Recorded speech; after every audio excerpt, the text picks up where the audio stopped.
Well, hello, everybody. So glad you're with us here today on this Thursday, Longshore and McKnight. A lot to discuss today. A lot of guests on the show today as well.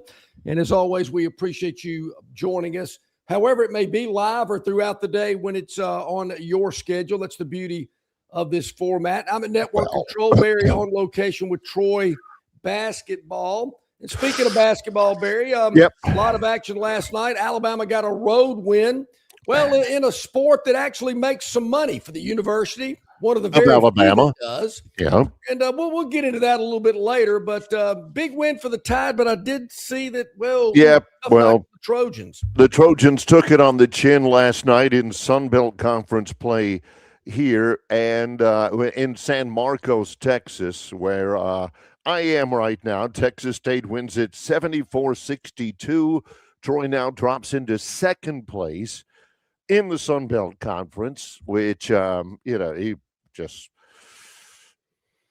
just a temporary thing. Today is getaway day. Bus leaves at 9:30 this morning, so no dilly-dallying around at the Gurn Jr. Victoryland topic wheel. We got to hit it hard. We got to hit it early today, along with Jason Caldwell from Auburn Undercover, Rodney Orr, Tider Insider, Bart Heisch, our college basketball insider, and a lot more as well on the program today. I'm a little bit excited. Well, today it is about a 9-hour bus ride from San Marcos, Texas to Hattiesburg, Mississippi. Wow, you can look it up. really? We're stopping, I think we're stopping in Houston to practice at Rice University. Yeah. And then going on.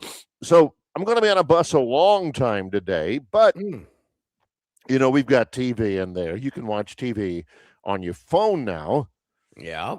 And I'm kind of geeked up because, hey, you've got the snowboard cross men's final today. You've got the women's 500-meter short track speed skating final. The men's moguls. The luge team relay final. You can relay in the luge?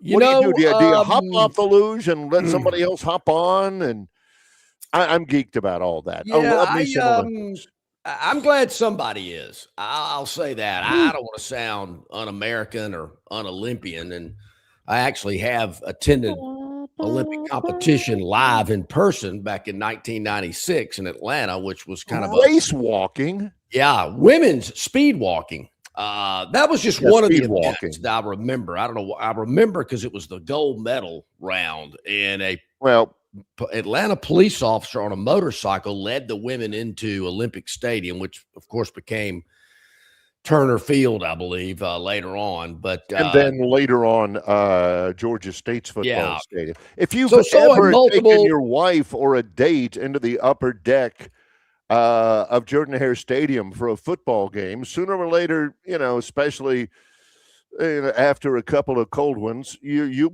probably will see women speed walking up there because it's a long way down towards the back. It is. I've actually never sat in the upper deck at Jordan-Hare. Now that you bring that up, I thought about that when you said it. I went, have I ever been up there? I don't think I ever have. I never have either. I've seen some Olympic competition, but Winter Olympic competition really doesn't attract my attention. Oh, come on. And it seems like the Olympics is once again, like a lot of other things, turned into a political platform. I don't know why media members feel like they need to ask athletes what they think about the United States or the current president. Were they asking those type of questions when Biden and Obama were in office?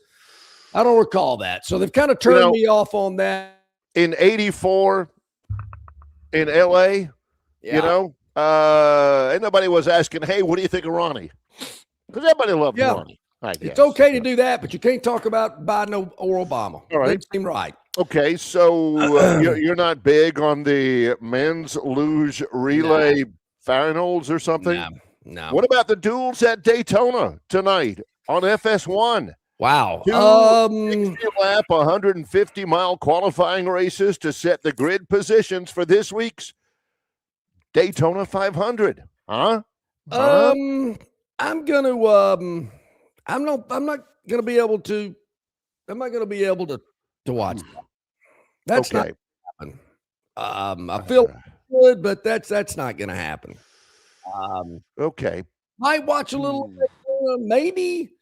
And the problem with NASCAR, Barry, you got to be there. You know what? That is true. Yes. Television. Accurate.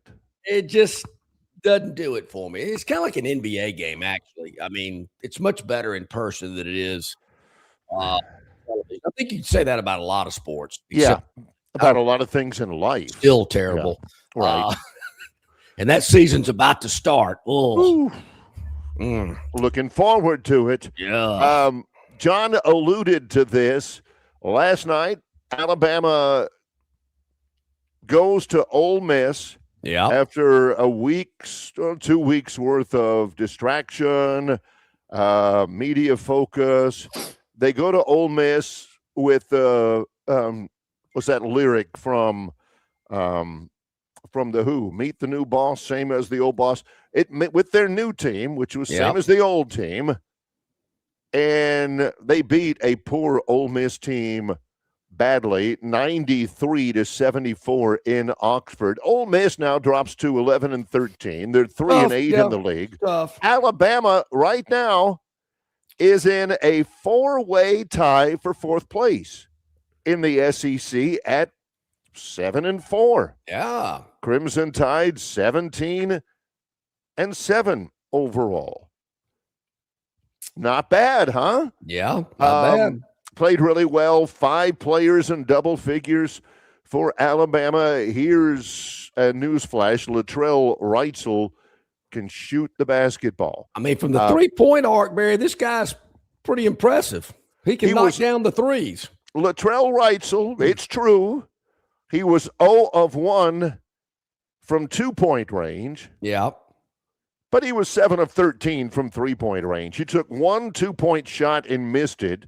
Yeah, he took 13 3-point shots and made 7 of those. Yeah. As a matter of fact, Alabama in the second half shot 55% from 3-point range. Yeah. Wrightsell had 21. Fineland had 18.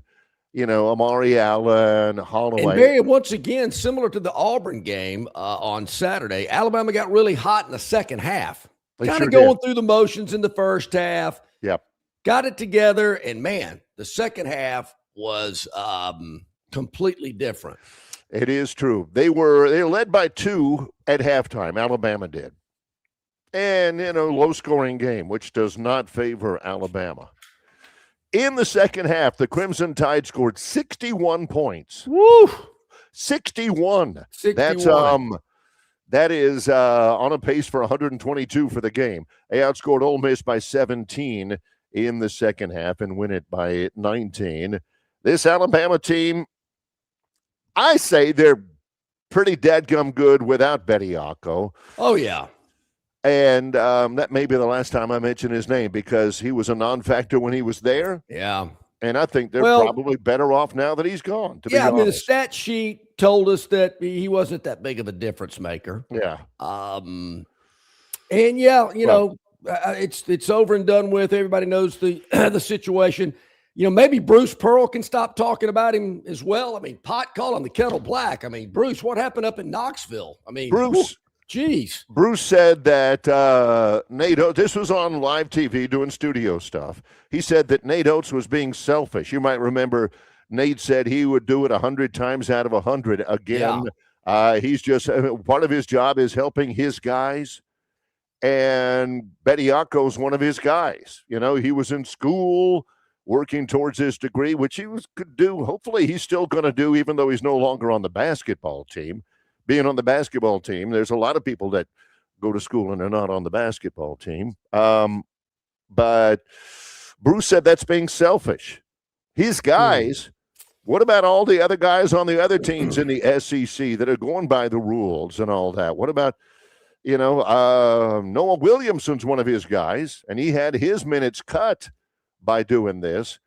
Bruce kind of had a point, but Bruce could have been standing up there, preaching the Sermon on the Mount or something. Not likely given his religion, but and people would have gotten on Bruce.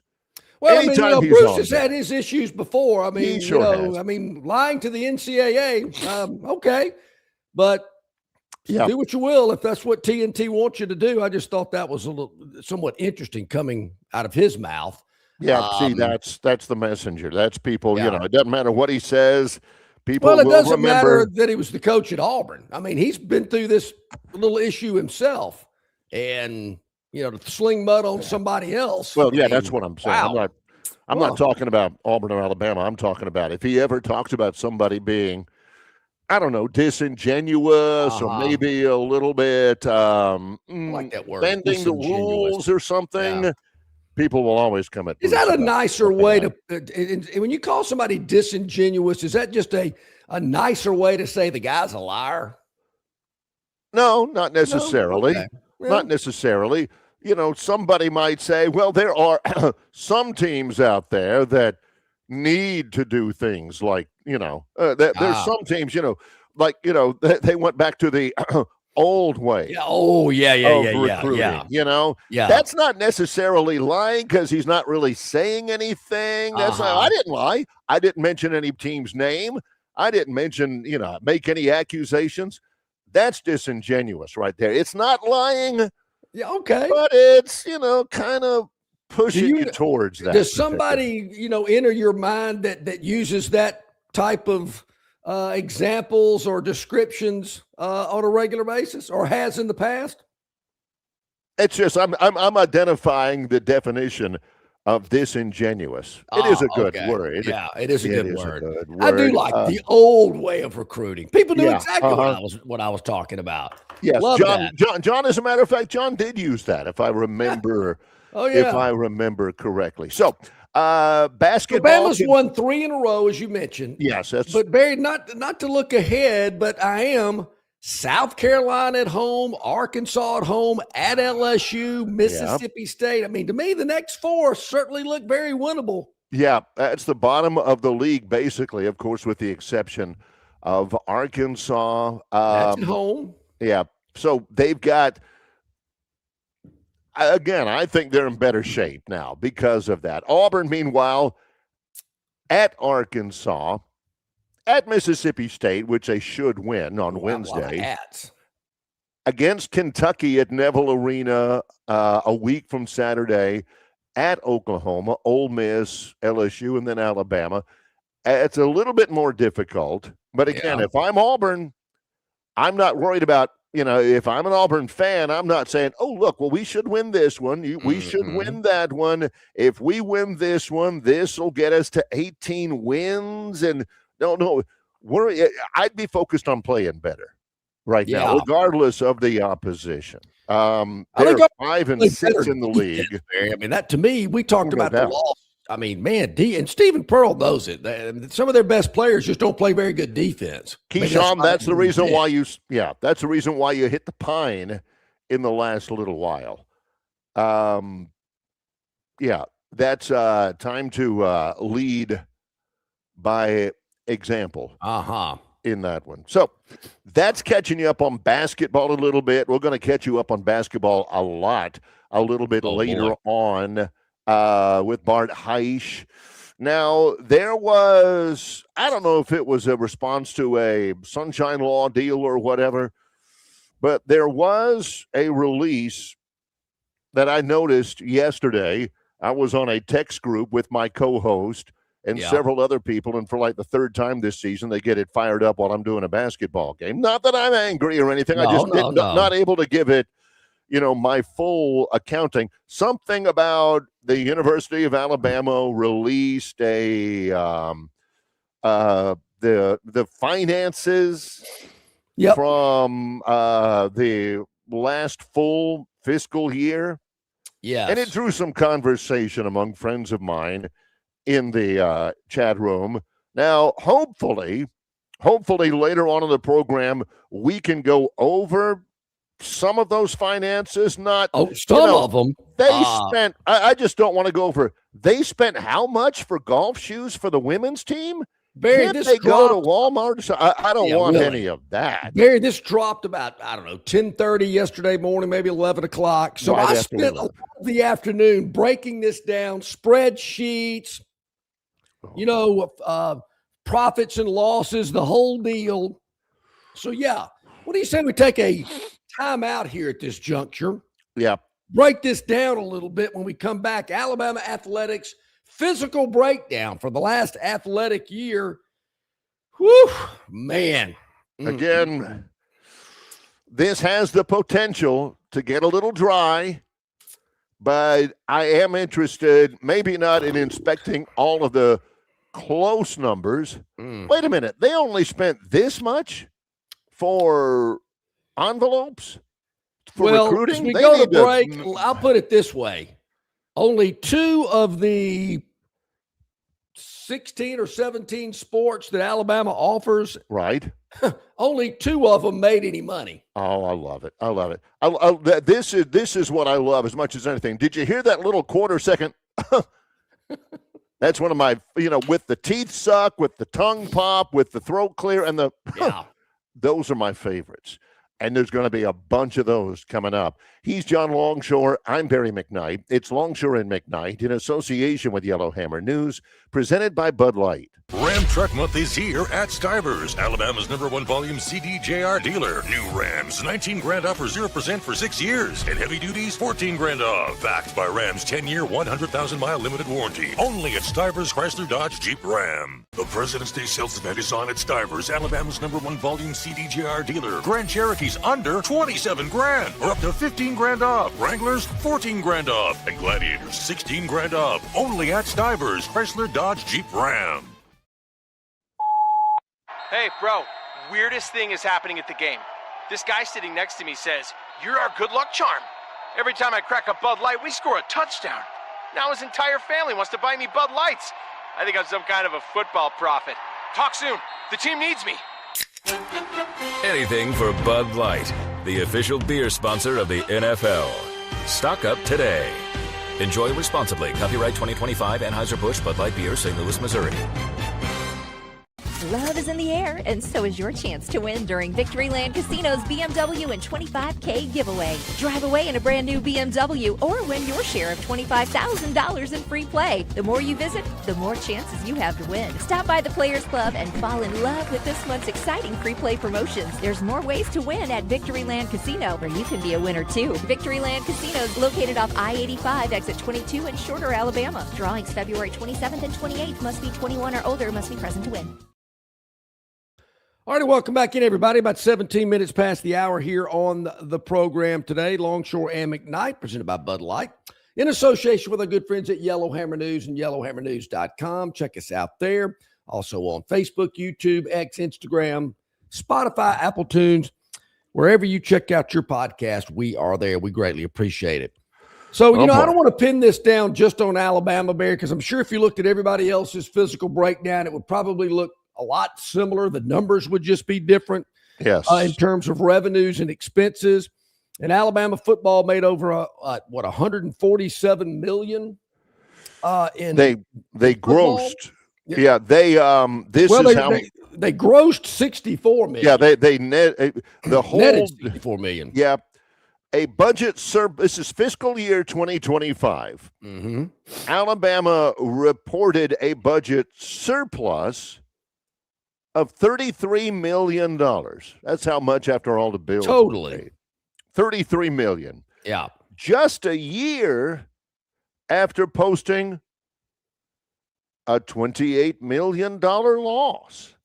And there's some reasons for that. But that $33 million surplus, $74 million of it was football and men's basketball. They only netted 33 because of all these other sports that they got to carry along with them. Right. That were in the red. Yes. Like women's tennis, who brought in $206,000. How they brought in $200,000, I'd love to know.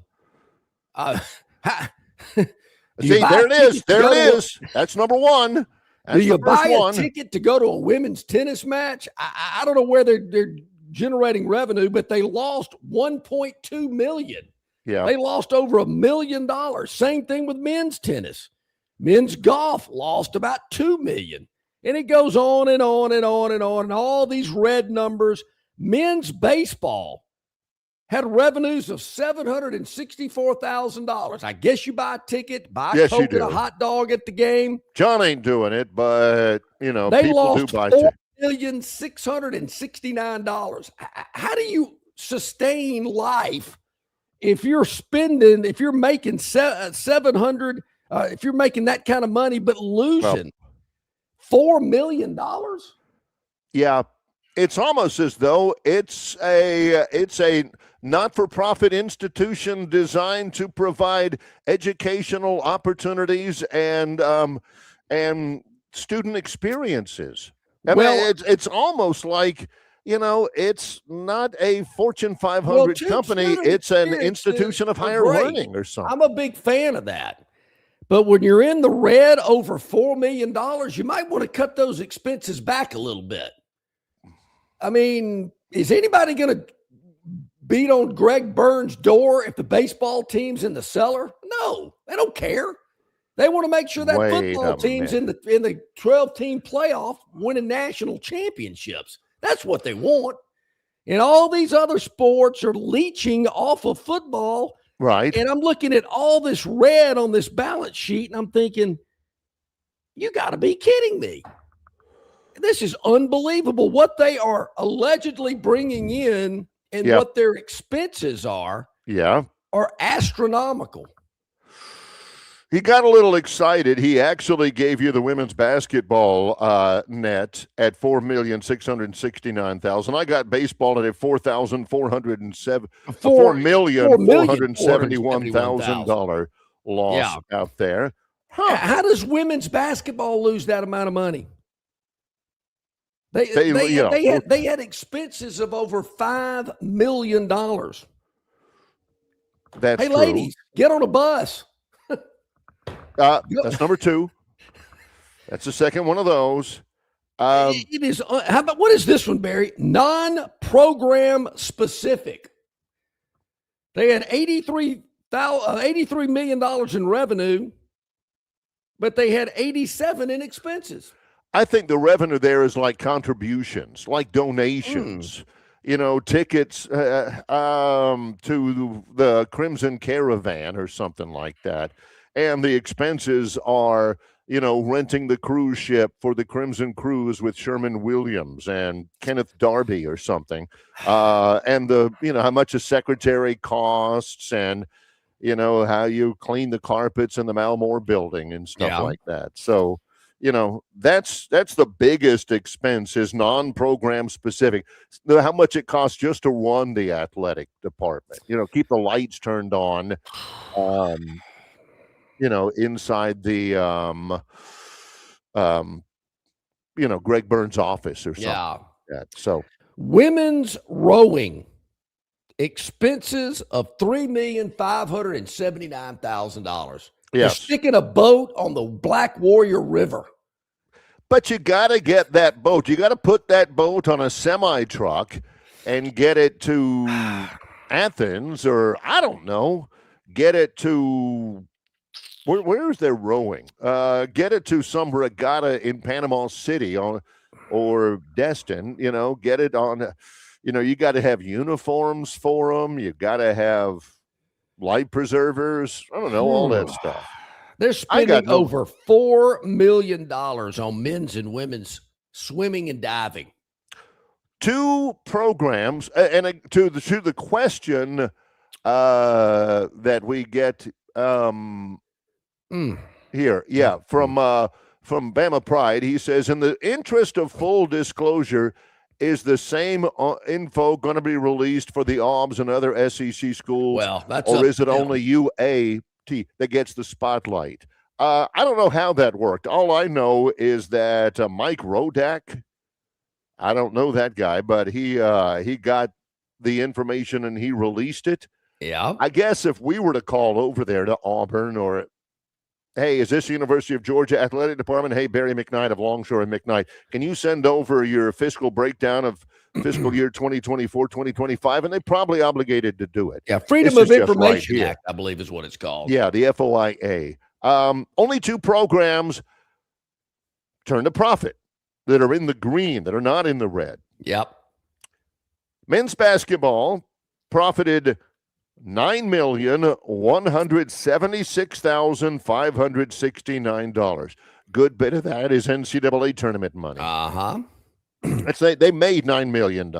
Yeah. Football made $64,834,698. $64 million, and that's without going to the college football playoff that year. So if the outrage is, look at that, all these programs leeching on football, they wouldn't exist without it, which is true. Everybody knows that. But, you know, should there not be a women's golf team? Well, no, I never said that. No, I'm asking. I'm not saying. There should be a women's golf team, but it shouldn't be in the red $1,547,000. That's John's point. Is why is a women's golf team playing at Spyglass, or what in the world are they doing going to the Bahamas preseason, stuff like that? Can anybody out there tell me one woman golfer on the team?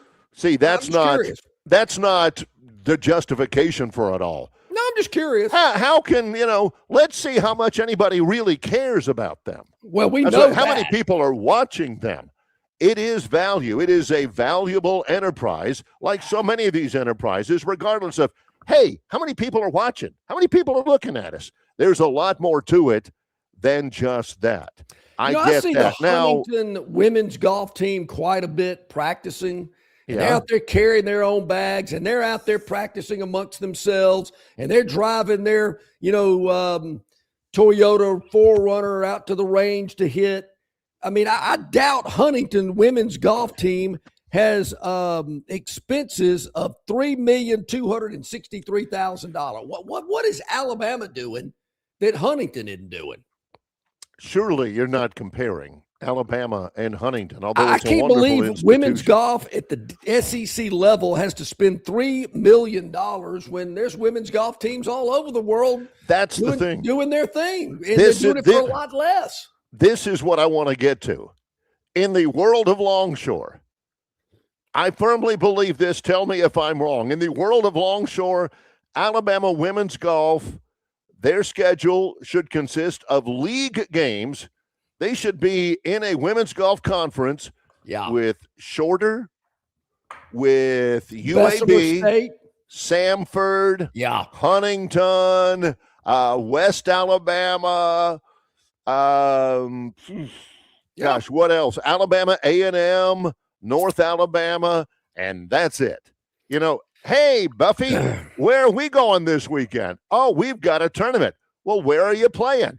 Oh, we're going way away. We're seeing the world. We're going to South Alabama this weekend for a big one. John's like, these nice air-conditioned, tricked-out Mercedes vans that you see these SEC golf teams running around in. It says Bama Golf, Bama Men's Golf. Guess what? It's going to say Bama Men's/Women's Golf, and it's going to be a Dodge Ram 2500 service van. If John had his way, it'd be yellow with Bluebird written on the back, and every time they stopped at a train track, that little thing comes rolling out from the side that says stop with flashing lights on it. And you'd have little benches in there. Just think what the football and basketball programs can do with all that excess revenue that they're having to spend on these other sports that can't make any money and never have. If they had that excess revenue, just imagine what they could do.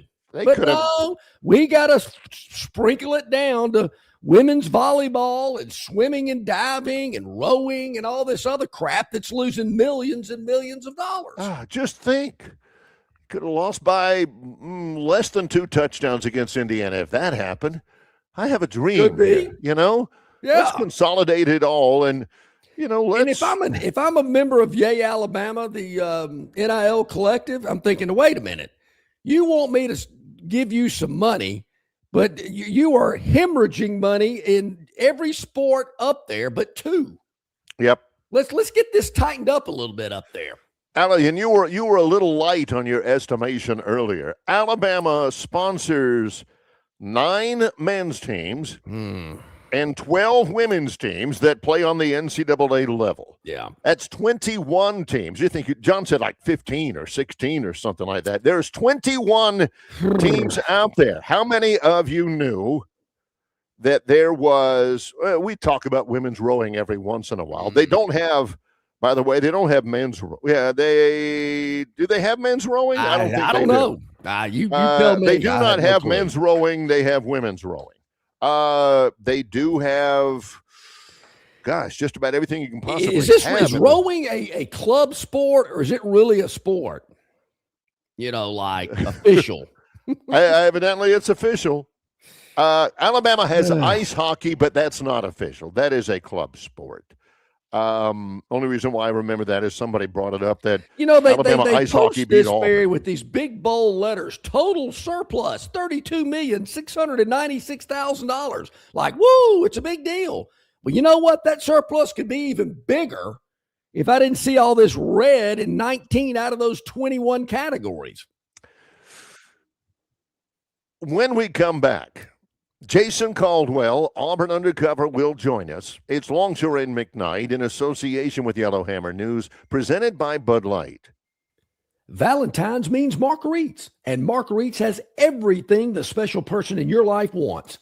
Rings, bracelets, necklaces, earrings, pendants, and all shapes and sizes of diamonds. They have special gifts that will bring happiness and joy for decades and decades. For your convenience, Marguerite's is open 7 days a week. So drop by and pick out a gift that will surprise the Valentines in your life. Marguerite's is located at 8163 Vaughan Road in Peppertree, adjacent to Chappie's Deli. At Marguerite's, they make it. They really make it. Located just 8 miles north of Alabama's state capital, Capitol Hill features 3 18-hole championship courses. With more than 1,500 acres of golf and nature, the pure magnitude of this facility is amazing and allows each course to be drastically different from the others. Capitol Hill also features an innovative 360-degree driving range 400 yards in diameter. Capitol Hill offers a fully stocked pro shop with the latest equipment and apparel. Great food and beverages in the clubhouse can be enjoyed both before and after your round. Get your group together and hit the trail.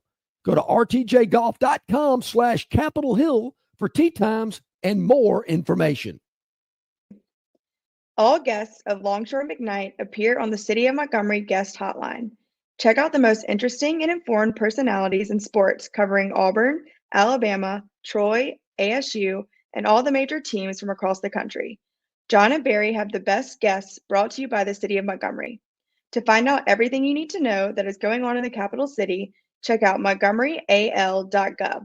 That's montgomeryal.gov, the capital of dreams. Okay, welcome back in, everybody. About 27 minutes to the top of the hour, as we do each and every Thursday during this segment. Jason Caldwell, Auburn Undercover, joins us. How you doing today, Jason? I'm good, guys. How about y'all? I'm doing well, but I'm scratching my head a little bit about Auburn's lost Tuesday night at home to Vanderbilt by 8. What struck you about that one? Yeah, just didn't play very well. And that's the thing about, listen, I've said it before. I'll say it till I'm as blue as this jacket is. This team was not going to be a 30-win team with Bruce Pearl coaching, with Stephen Pearl coaching, with Mike Krzyzewski coaching. There were just limitations with this roster. That's just what they were. And I thought, hey, could you get hot and make a run? Maybe. And that still could happen. I mean, they won at Florida, so they've shown the potential. But they're just not deep enough and good enough to win games when they don't play their best. And that's just the simple facts. I don't think it's anybody's fault. It's just when you have to rebuild an entire roster, it's very different. And people have gone, well, look at Michigan. Michigan got 4 guys back that played a lot of basketball for them last year. Yeah. They added 4 really good players to those 4 guys. They did. That's how you do it. That's what Auburn did last year. You had guys back that played, and then you add some key guys to that group to go, okay, that you cannot go, hey, well, we have none back. Let's add 12. You're just not going to be able to be good enough in this world because, look, everybody's looking for a big man. The big man in basketball in the transfer portal is like the offensive tackle. I don't care if you got 4 of them, you want another one. And that's what happened. I see what you're saying. Yeah. So look, they were limited. And when you combine that, when Todd Pettiford and Keyshawn Hall go 10 for 31 from the floor, you're just not going to beat many teams. And so I think it's just the simple fact. What about the defensive effort in that game, Jason? I think that's part of it too. You lose a couple of guys with injuries, so you start to thin the bench out. And then, you look and go, and we've had people go, look, well, Duke only plays 8 and Michigan only plays 8. And I'm like, yeah, but those guys are old, experienced, and really talented. They can get away with that. When you're not, and you need to play more bodies and you're not as physical, it limits you. And I think it's worn on these guys at times. They play really good defense at times, but it's hard to do that for 40 minutes. And I think to me, it showed up, look, in it's spurts where you go, man, you look up and it's 11-2 run and you're in the game and all of a sudden they extended. It was a 7-0 run, I guess, to finish it. You got it close. That's where it shows up to me is that depth. And, Cade Magwood just hasn't been able to help you for whatever reason. You have Bashir that's had a back injury and you lose a big man for a team that was already challenged. When you get down to 7-8, I think it makes it really hard the way they want to play defense. And it doesn't get any easier, Jason. 3 of the next 4 are on the road. Out of those 4, the only home game is against the Wildcats of Kentucky. Yeah, but honestly, as crazy as it sounds, you got the front end at Arkansas, the back end at Alabama. The middle of those games is as easy as Auburn's schedule is. That's it. I mean, you do have some road games, but you're at Mississippi State, very winnable game. You get Ole Miss at home, that's a winnable game. Kentucky at home is a very winnable game. Like, this is a stretch where you look at it and you go, what's it take? With Auburn's schedule, I mean, I don't know that 8 and 10 this year gets you in, but I think you get in 9 wins. You get 9 wins in the league. I think you got to look, just find 4 more. And they're very capable of doing that. But you're going to have to play better. And like I said, better defense for extended periods of time than you've done. 2 questions about it, just to ask your opinion. Was Stephen Pearl just simply sending a message to Keyshawn Hall, sitting him in the last 12 minutes? I think when you sat him and you started playing better as a coach, you go, look, yeah. And that's the thing I try to explain to folks. Even your best player might not be your best player in that moment. And he wasn't their best player in that moment. They chipped into the lead with him on the bench. And if you're like, hey, look, that group's been pretty good, let's stick with it. In hindsight, you probably go, hey, 3 minutes left, see if you can put him back in and catch spark and do that. But you put him back in and all of a sudden you give up a 7-0 run and people are going, why'd you put him back in? So I think he went with the guys that were playing the best at the moment. And the follow-up to that, in the last 2 games, there have been 5 instances where Auburn has either had technical fouls or upgraded fouls in the last 2 games. Anything to read into that, Jason? I think probably frustration. I mean, I think that's some of it. And yeah, but you can't do it.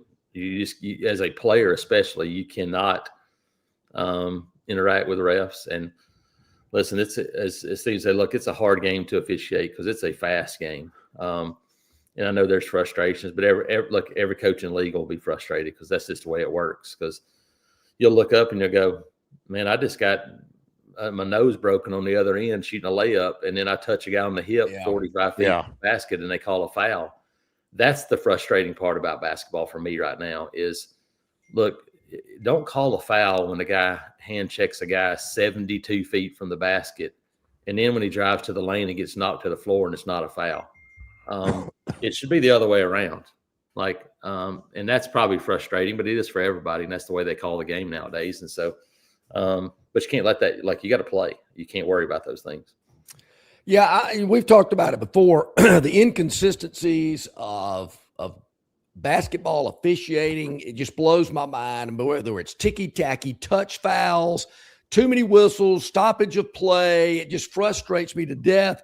I've always wondered, Jason, how football coaches maybe get away with a little bit more. Maybe the arena's bigger and it's louder, whatever it may be. But, you'll see football coaches jawing with the officials, and the officials will kind of, sit there and listen to what they're saying. Very rarely do you see coaches have a flag thrown on them. But, man, in basketball, they're whistle happy. I mean, they'll tee you up in a minute. It also depends on who you are. Steven's a young coach. Older coaches, been around. I mean, look, you watch Coach Cal, he's 5 feet on the court out there when they play basketball. Constantly. Yes. Yeah. And so, it also depends. But, it's the inconsistency. I mean, Duke, North Carolina last week, North Carolina got whistled for 1 foul and a half at home. They had 1 foul. That's impossible. You cannot play basketball. And they won the game and play good defense doing it. Listen, but you can't play college basketball and have 1 foul in 20 minutes. Can't happen. I mean, that's not the way the game is played today. And it did. Those are things I'm sure that you look at and go, okay, and then the next game, there'll be 17 fouls in 9 minutes, and both teams run a double bonus the last 10, that's the part that just some consistency somewhere would be nice, but it's just not going to happen. Jason, you had a piece, you put something in about the Super Bowl. Seattle beats New England 29-13. Derek Hall balled out in that game. He wouldn't have been one of those guys that I would have thought would have really made his mark like that. What was that piece all about? Yeah, just, he's a guy that did it the right way. Played his tail off all the time and was talented. And when you do those things, you can keep taking advantage of those opportunities, and you play in a system where they rotate guys. And I think he's earned some respect by just going out there and doing what it takes. And so that's the way he always was. And it's awesome to see somebody like that get those accolades that maybe people go, I kind of forgot about that guy, but he's still grinding and doing his job. Yeah, I would say so about that. So we talked about the remaining schedule for Auburn. Certainly, you're right, Jason. Certainly a lot of winnable games there. They say playing on the road in the SEC is difficult, but you got to win some of those too. So it'd be interesting to see how they bounce back through the remainder of the regular season. And obviously, certainly it would be disappointing if they don't make the NCAA tournament. I've heard some rumblings about that. Personally, I just don't see that. I think Auburn's strength of schedule, how they've played so far, and how I'm projecting them to finish, I don't think this team's going to get left out. No, like I said, I think there's wins ahead because, again, you lost 3 games in a row, and you look at it and you go, the night they played Alabama, the way Alabama shot the basketball, the things they did, you scored 92 points at home and lost. You don't do that against many teams. Yeah. Vanderbilt was 6 of 13 in the first half from 3. Now, they had some open looks and did some things, but look, that's a Vanderbilt team that was coming off a loss at home, and hey, they knew they needed a big road win. It's just tough in this league. You look at Texas A&M. Everybody, a week and a half ago, people were talking about, well, man, look at Texas A&M. All of a sudden, you look up, and what's their record now? Is it 7-5? Yes. Yeah, I mean, look, and they got more losses coming. Yeah, it's just hard, and you just got to find a way. Like I said, this reminded me more of 2019. Before the season started, I said, look, I think they'll have some really highs, some really lows. They haven't had really lows in SEC play. Like that 2019 team, I think they lost the game by 28 on the road one time, and then got on the run and made some plays. I don't think this team winds up making it to a Final Four. But I think this team's good enough to, like I said, go and see if they can make some noise somewhere. Do you think that the NCAA will vacate that Auburn loss to Alabama? Doesn't look like it. I guess a court order is a court order. So they're saying, look, by listening to people who I think have probably pretty good contacts with folks that know, they're saying, look, they're going to grade Alabama on who they are. And if you do that, like you're not taking away wins and you're not giving one to Auburn. And so that's the look, do what you want to with Alabama. I agree with Bucky McMillan, though. When you lost a game and it's going to count against you, that's a different story for me. And so that's where it's probably a little bit like you get an NCAA and then you go, man, they lost home game. And that knocks them down a notch or whatever. You're like, okay, that ought to factor in a little bit, I believe. But it doesn't appear that anything's going to happen. Yeah. The only thing I want to happen right now is for everybody to stop talking about it. Nate Oates stop talking about it. I don't care what other coaches tell you. Yeah. Hey, it was against the rules. You got a court order to say, hey, let's wait till it was always against the rules. Hey, you can say the rules need to be changed, and they probably do because I'm tired of seeing all of it.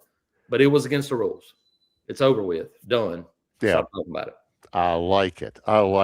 Another quick hitter question. Do you think Gus Malzahn is really done? I do. What's his legacy, do you imagine? Yeah, I think he's a guy that probably changed the way the sport was played because there wasn't a whole lot of people that did that tempo. And then once he started doing it and people saw that it worked, I think it changed. I mean, look, Nick Saban probably never does that if it doesn't get introduced to this game. He probably doesn't have to, but he had to change too. So I think it's the legacy of going, look, he changed the way the game was played in college and probably and he did it the right way. That's a guy that's upstanding, did not compromise. And so I think that's probably it. But yeah, I talked to him probably a year and a half ago, to be quite honest. And I think he's like, hey, a couple of years and we're going back to Auburn, go to the lake, play golf, be with the grandkids. And that's where we are now. And I don't think he's a guy that goes back to it.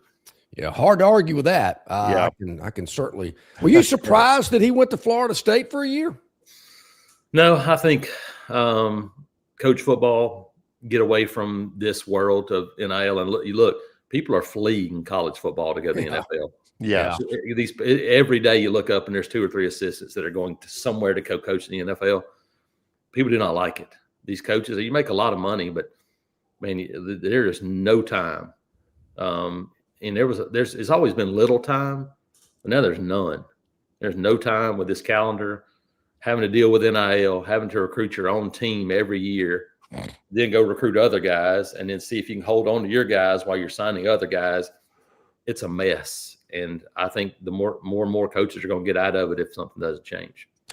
All right, baseball gets started this weekend. Youngstown State, the big star of the opening weekend is the facility. A lot of upgrades there on the Auburn baseball front.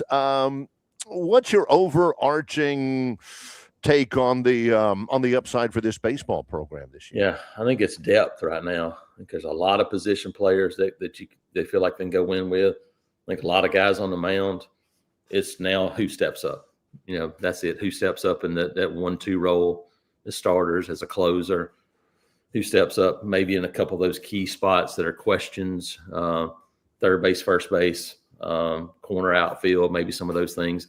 A lot of options, though, to see what happens with it. But I think it's a talented roster. Now you just have to kind of see how the pieces fit together. Going to be a fun spring. Looking forward to it as always. And certainly everything going on with Auburn athletics. Our man Jason Caldwell is on top of all of it. Auburn Undercover. Tell our listeners and viewers about that and all the other ways they can follow you, Jason. Yep. Check us out at all the social media platforms, Auburn Undercover, auburnundercover.com, part of the 24/7 network, and can follow me on Twitter, @AT Jason. Just like you see right down there on the scroll here on the screen. Jason, as always, very valuable stuff. Thank you. Thanks, guys. Appreciate it. You too, buddy. Thank you for your time as always. Jason Caldwell, Auburn Undercover, joining us here today on our City of Montgomery guest hotline. If you missed any of it, no problem. You can check it out at your convenience on your time, whether you listen to it on Spotify, Apple Tunes, you go to YouTube or Facebook or Instagram. It's all there. Longshore and McKnight. That's what you put in the search bar and it'll pop right up. And I think Jason wrote a piece. Well, I know he wrote the piece. I think it's this piece I'm talking about where he sits down with wide receivers coach Cody Burns. Yeah. You know, obviously who played at Auburn under Malzahn, and he's talking about the receiver room and, working for Coach Golish and all that stuff. And he was asked about Malzahn. He says, whenever I talk with Coach, he's always, and we're talking about Auburn, he always says we.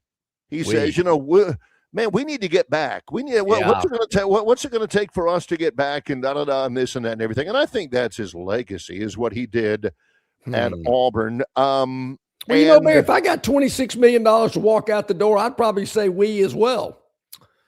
If John got $26 million to walk out the door from Auburn and do what he wants, he'd be on that camera right there beside me, tiger stripe, velour coat on. Sure.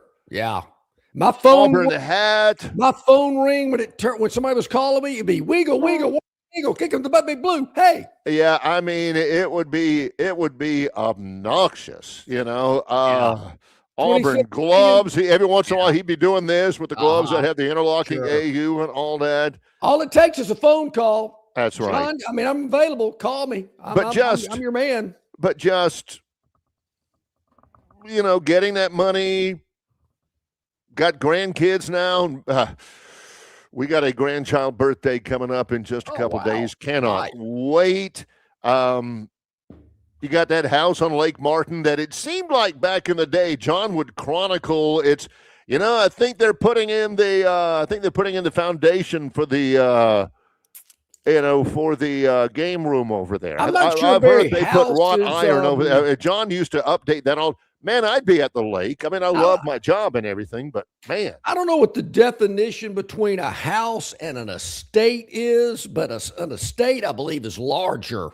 More square footage, more property, lot size, things of that nature. Malzahn has an estate up there at Lake Martin. A couple of comments on the River Region Straw chat line.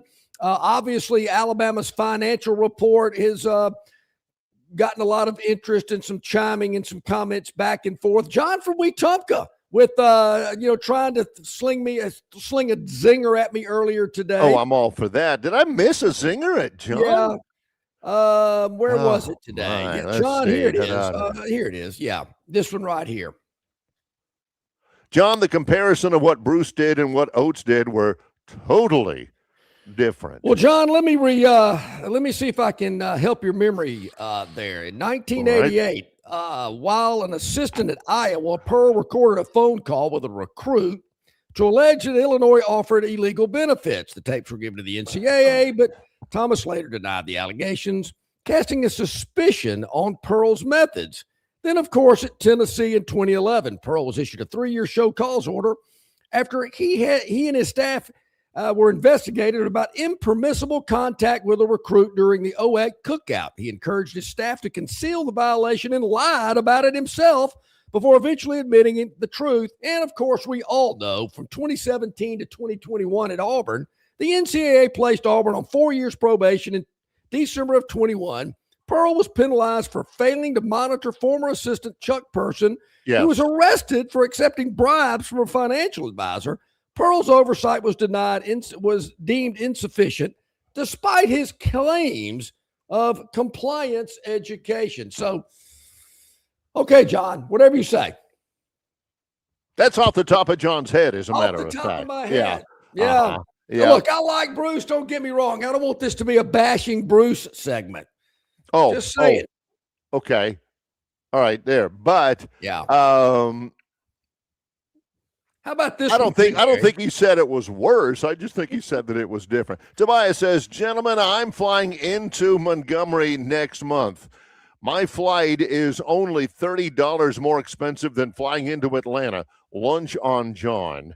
Hey, you count on that, Tobias. When we come in, we'll go down to Gale's down the street cafe and have lunch. As a matter of fact, I'm flying out of the Montgomery Regional Airport tomorrow as well, Tobias. I saved a lot of money as well, and time and hassle.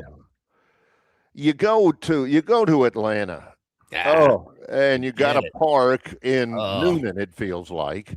It's terrible. You got to find your way to the terminal. You go to the terminal, which is the size of a small country, and all right, terrible. And then you got to go through security, and I mean, it's security. You feel like a mouse in a maze. you got those little straps that they use at like the bar, you know, when you're trying to get into the here, up that's down that one, lugging your carry-on, and finally up to the front. They do this thing in Atlanta where they take your picture now. They do. And match it up to you, and guy don't even look up. You know, Barry, it's when I was out in California, a nice gentleman, you know, came up to me and said, "Hey, would you like to sign up for Clear?" And I said, "Well, you know, I've thought about it, but my hometown airport does not have it. But if I'm flying out of a bigger airport, I have seen it." And he did tell me that it will eventually be in every airport. I said, "Wow, I'm interested." So they signed me up for it. And really, all you do is you go up to a screen, you look at it, they see your face, boom, and then they escort you to a different line for Clear subscribers. And the guy sees that you're a Clear guy. He just kind of checks it, and boom, you're done. So it is a lot faster. It expedites the process. I like that word, expedite. We've gotten to a couple of them. Expedite, disingenuous. We're here to elevate the tone of our conversation with you guys. Now, Tobias, totally different. He says Barry Bonds took the Clear too. No, that was a different thing. And that was admitted intravenously. That's exactly right. That's why his hat size grew like 3 full sizes. And no, I'm not flying to Stivers Chrysler Dodge Jeep Ram tomorrow. This will be after the show tomorrow. Yes. And leave it to Dennis Mitchell, Barry. I mean, what? You never know what type of question Dennis is going to throw at us. John and Barry, what's the latest on Hope Hull and Snowden incorporating like Pike Road did? We had an engineer that was from Snowden, Bruce Chestnut. Great guy. Snowden. He's the only person I've ever met from Snowden. I've been through Snowden a jillion times. Yeah. At Garden Spot, South Montgomery County. But Hope Hull is known for 2 things. Number one, it was a place where John and Barry ran out of gas on the way back from Cambrian Ridge. Oh, that was terrible. Barry had to go. That was Pintlala. That's right. Yeah. Barry had to go to the Stuckies to borrow the payphone. What a terrible memory. I haven't heard. I don't know. Dennis, you've heard something we haven't heard. I don't know. Are Hope Hull and Snowden even big enough to incorporate? I don't know. Dennis, you told us something that we don't know. Like 18 people in Snowden. I think Hope Hull is like where the Hyundai plant is, isn't it? Yes. Bill says the Atlanta airport's probably bigger than the Vatican. Bill, there ain't no doubt the Atlanta airport is bigger than the Vatican. I shouldn't say this, Barry. Terminal A is bigger than the Vatican. It is. I shouldn't say this because I've been bitten. I've been burned by giving little tips to our viewing and listening audience over the year, like where to turn to go to Bryant-Denny Stadium to avoid the traffic. Now everybody does it. Yeah. So take that left in front of the Coke plant is no longer a thing. Should have never brought that up. I will say this because I'm such a nice guy. If you are for some reason flying out of Atlanta for some unknown reason, I don't know why you would, go to the international terminal and park there and go through security there because it's a lot lighter than it is in the main terminal. Get on the tram and go to your terminal. Well, I would hope that they're a little bit more in depth in their security at the international terminal than they are at domestic. Well, the lines aren't as long. You don't have to worry about the long lines. Okay, so you park at the international. If you're going in the morning, because most of the international flights leave like in the mid-afternoon to late afternoon, so it's a little more crowded then. But if you're leaving it, in the morning or 10 a.m. or whatever, there you go. There's hardly anybody there. So you park at the international's Terminal F, you go through security, get on the tram, and you're there, and probably your buddies are still in line somewhere. I can just see it now. But tomorrow, AJC.com. International Terminal at Hartsfield-Jackson experiences surge of traffic. Officials searching to try to find reason why. Yeah, shouldn't have said that. Right there. I'm just a nice guy, and I like to give our viewers and listeners a little, tidbit of making things, better, making life better. Yeah, that's Words to live by. Coming up, Rodney Orr, TiderInsider.com, brought to you by the Destin Connection Seafood Market. It's Longshore and McKnight in association with Yellowhammer News, presented by Bud Light. Love is in the air, and so is your chance to win during Victoryland Casino's BMW and 25K giveaway. Drive away in a brand new BMW or win your share of $25,000 in free play. The more you visit, the more chances you have to win. Stop by the Players Club and fall in love with this month's exciting free play promotions. There's more ways to win at Victoryland Casino, where you can be a winner too. Victoryland Casino is located off I-85, exit 22 in Shorter, Alabama. Drawings February 27th and 28th. Must be 21 or older. Must be present to win. Hey, where's the beer guy? Bud Light here? You get a Bud Light? Bud Light? I'm here, Bud Light. Bud Light here? Bud Light here? Bud Light here?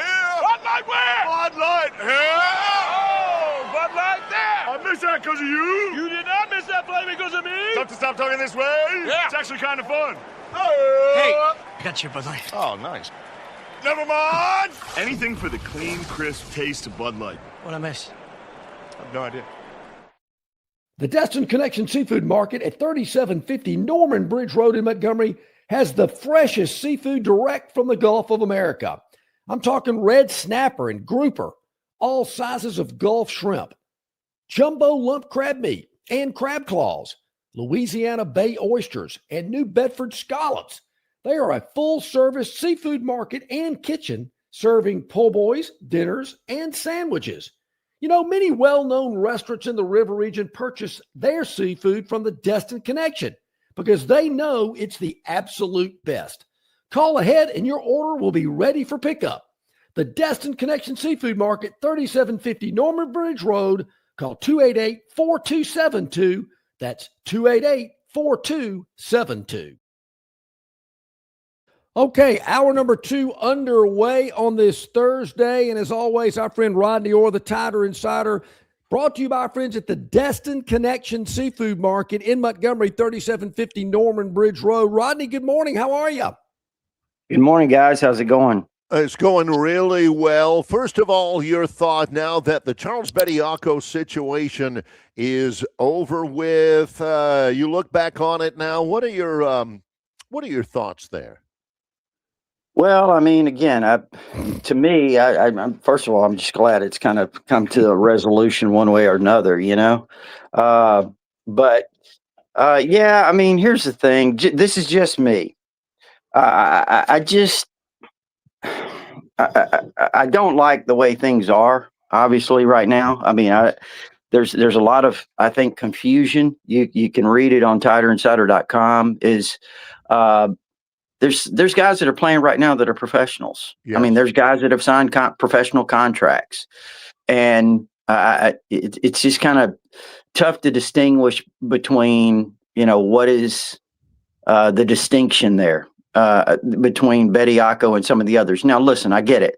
He left college, went to the NBA, signed 3 NBA contracts, never played in an NBA game.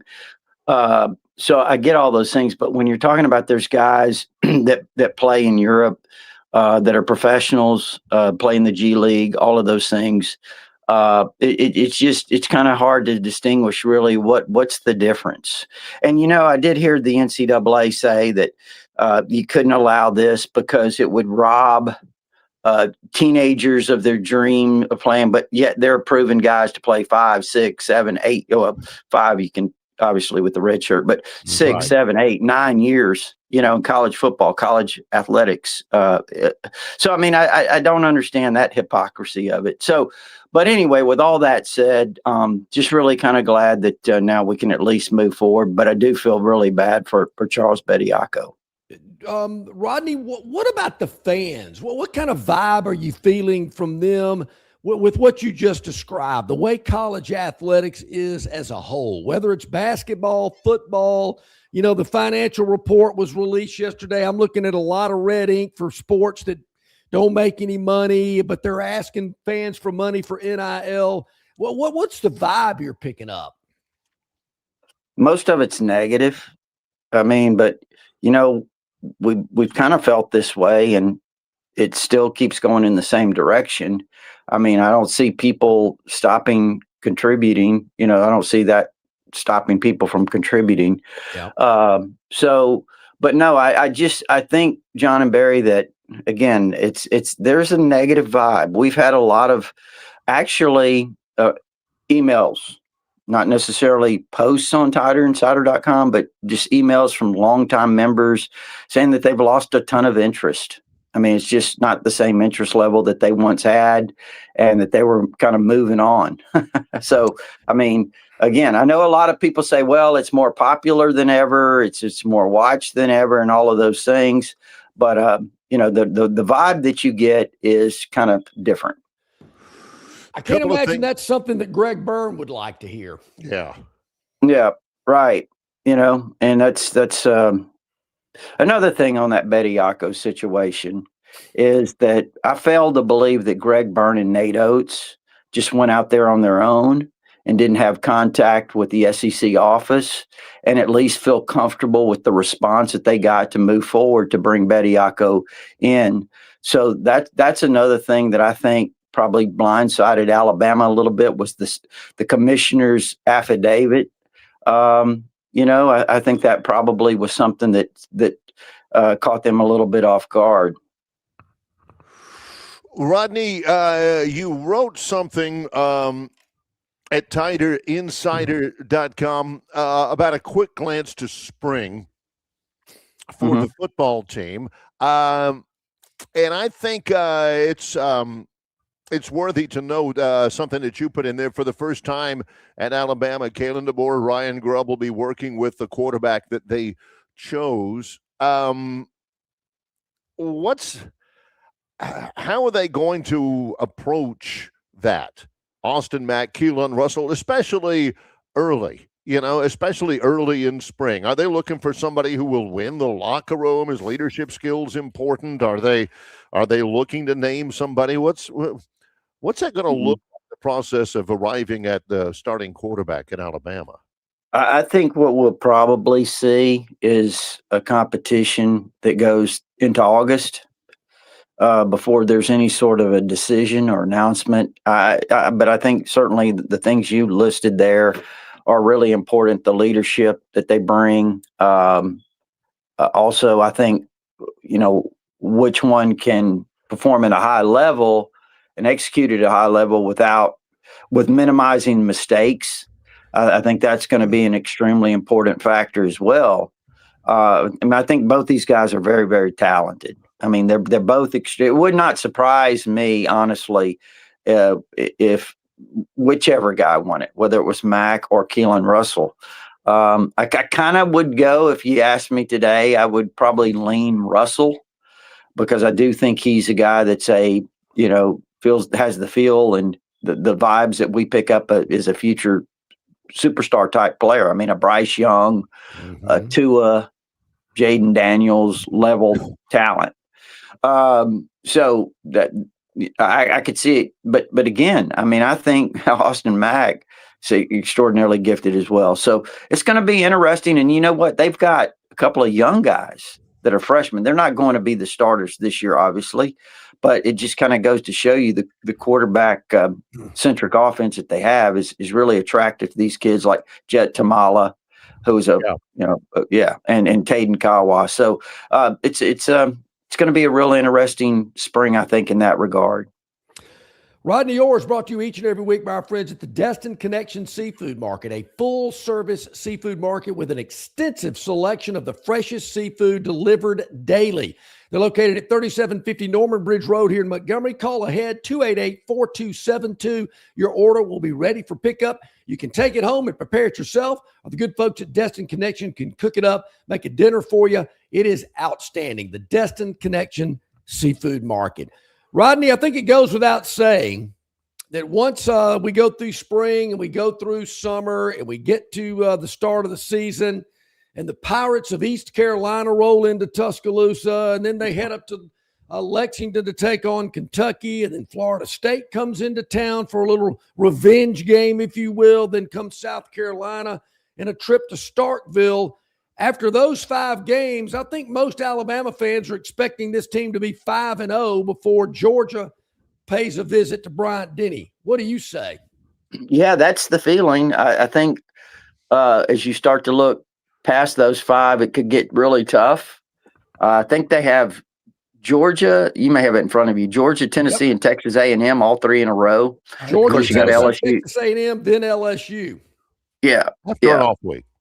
Yeah, and so they're going to have a real challenge that second half. And I think the key is, as you look at that, I think the feeling among fans is that if you lose one of those first 5, you could be in a little bit of trouble. Because like yesterday, we did a kind of a just for the fun of it, because we really don't know what this Alabama team is going to look like because there's so many new players, but everybody else, most other teams are in transition too. I mean, just simply because of the portal, and there's a lot of transition with these teams. So with that said, it's a little more difficult to kind of predict, how these things are going to go. But most seem to be of the thought that 3 losses next year in the regular season is kind of the expectation. Can you believe that? 3 losses, Alabama. Wow. And the fans kind of seem to be settled with that, that would probably be a good season, 9-3. And let me ask you this though: 9-3, and those 3 losses are by a touchdown or less, late in the game, late score, late field goal. 17 or 21-point losses. No, totally different. Yeah, totally different. Yeah. And if you lay down and you lose a game that you shouldn't lose again, again, I think that's the perception is they've lost a bunch of games. They've lost 8 games in 2 years, and probably at least half of those, maybe they shouldn't have lost. Yeah. But then again, they picked off a couple of games against Georgia that were really impressive wins. Yeah. So with that said, no, I think that the feeling is right now this is a 9-3, and again, there's some people that think better than that, and there's some people that think worse. All right, Rodney, in that piece I was talking about earlier, a quick glance to spring, you were mentioning Xavier Crowell. Mm-hmm. If I were to say that and John brings up the schedule, if I was to say that by the end of September, by the South Carolina game at Bryant-Denny Stadium, that Xavier Crowell would be the starting running back at Alabama, would you be like, oh, Barry, you're nuts, or could you see that? I wouldn't say you're nuts. No, I mean, I think it's certain. I wouldn't say you're. Again, it's what we don't know is we know he's a fantastic runner, but how quickly does he pick up on the other things? Because I think that's really what held A.K. Deer back last year, was that picking up the entire offense, knowing where to be, how to pass protect, and doing all of the things that you have to do, the adjustments that you have to make. So I think that was something that held him back, and we don't know how E.J. Crowell will kind of respond to that. But it wouldn't totally surprise me, because he is a talented guy, and I think they believe that A.K. Deer has a chance to take a big step. I mean, he's really explosive too. Have a good 1-2 punch, and you don't rule out Kevin Riley. He certainly has some things as well, and then of course you got the big power guy in Daniel Hill. So what you're saying, Rodney, is even though Bama fans are excited about this young man, we shouldn't expect Chris Stewart to go crazy like Larry Munson did when Herschel Walker debuted against Tennessee. That's funny, because last week I watched that game. Can you believe that? Oh, yeah. That 1980 Tennessee, Georgia. But I just wanted to see it. Herschel, his first performance. Listen, I think this offense is obviously a lot different than what that Georgia one was when they lined up and ran it 65 times a game. Yeah. I don't think Vince Dooley knew that the forward pass was part of college football. They did not want to throw it unless they had to. And, again, it's kind of different with this day and time, and obviously with this offense that they have. So, but I do think there's obviously going to be a lot more emphasis on the run game. I think they realize that's an area that they have to, improve. And I think some of the guys they brought in, the thing I pick up John and Barry, is they feel like up front offensively that they're going to have more competition to push each other. And I think they feel like that's a plus with the guys that they've brought in. And then, of course, you've got the new offensive line coach, Adrian Clem, and again, the new tight ends coach that's coming in that they're haven't officially named, but it looks like it's Richard Owens from Louisville, who was their offensive line coach, which, again, speculation. If you just want to speculate and you wonder, okay, here's a guy that's been an offensive line coach all his career, basically. Is he really just coming in as a tight ends coach? Could they split the offensive line up between Owens and Clem, meaning that maybe Owens coaches tight ends and offensive tackles? I mean, I don't know. That's been a speculation. So, we'll see. But right now it looks like he'll be the tight ends coach. Well, you mentioned the offensive line, and I was very impressed last year with Tim Keenan when he was healthy on the defensive front. The problem, I thought, with Alabama on the D line was there wasn't enough Tim Keenans out there. They needed to replicate him in some way. Have they addressed that? The big, strong, dig your heels in interior defensive line to plug up the run? I think they feel like they have with Kedrick Bingley Jones from Mississippi State, who now did get the 7th year. That was a couple days ago. Right. And then, Terrence Green from Oregon. Both those guys, I mean, Bingley Jones, 6'4", 320. Terrence Green, 6'6", 330. Huge, massive in the interior. Then you combine that with Jeremiah Beeman, who should be coming back fully healthy. And then, of course, London Simmons had a really good freshman year, which he may bounce. They may bounce him to James Smith's position. Would not surprise me there. So, yeah, I mean, I think they have some good talent up front. Again, it's how much do you get out of those guys? And, we'll see. We'll see. I look forward to hearing about that, from spring, and then see how it goes moving into next year. We have a viewer on our River Region Straw chat line asking about A-Day. I know the date has been set. Is it going to be a normal A-Day scrimmage like we're used to, or is it more like just a skills competition? Well, that's a good question. Because there's been a lot of talk about that since they announced. There's been some speculation it could be like last year, a practice. But now I did talk to someone last night who seemed convinced that it was going to be an 8-day scrimmage. Oh, okay. So I wouldn't say 100%, but based on the conversation I had last night, the person seemed really convinced that it was going to be an 8-day scrimmage. So I hope so, because listen, I think that's an opportunity, not just for recruiting, but just to generate some energy, some enthusiasm, get the fans in the stadium. This program needs a little bit of shot of energy right now. I agree. Well, I know a great way to do it. And if it comes up, Rodney, help me out. If they want to have more celebrity guest coaches for A-Day like they did back in the day, I'm ready to have another stint at it. I'm ready. There you go. Did you win, John?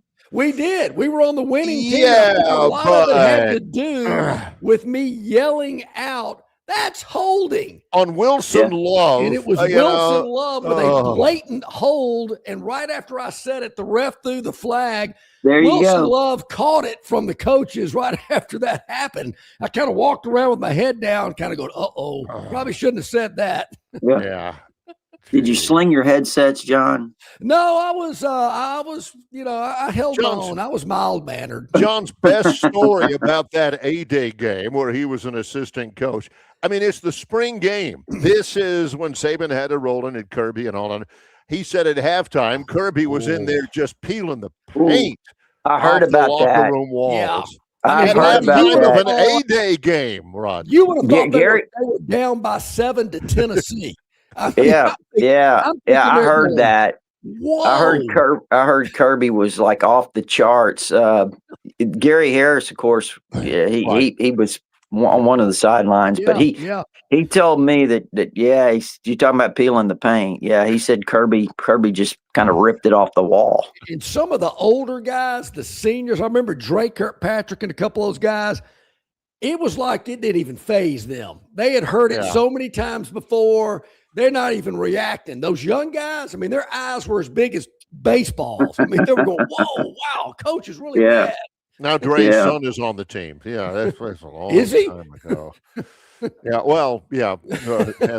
been part well, that is good, though. I will say this, like you said, Drake Kirkpatrick Jr. is coming back. That is the good thing. So that he is, and listen, I think he could be really, really good. Now, how much opportunity he's got with some of the other guys he's going to be competing with, that's going to be a key. But I think he's a playmaker. Yeah. And they need some playmakers. I mean, guys that make things happen. And he's a guy that makes things happen.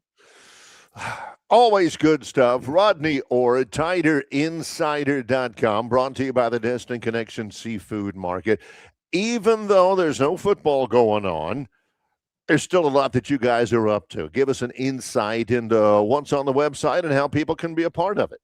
Yeah, I mean, I think everyone right now it's a lot of discussion about basketball, obviously. The last 3 games, winning 3 straight has been something that I think's really kind of got the fans rejuvenated and a little excited in spite of the Bediako news. So a lot of discussion about basketball there. And again, like you said, Barry, we've been talking some football too. A lot of football. Oh, yeah. Spring practice is just around the corner. So, it's never stops there at TigerInsider.com.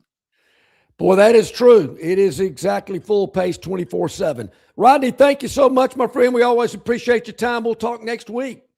Okay, guys. Thank you. Absolutely. Thanks so much. Man, great stuff from Rodney Orr, the Tiger Insider. Yes, as far as I know, the game is still free.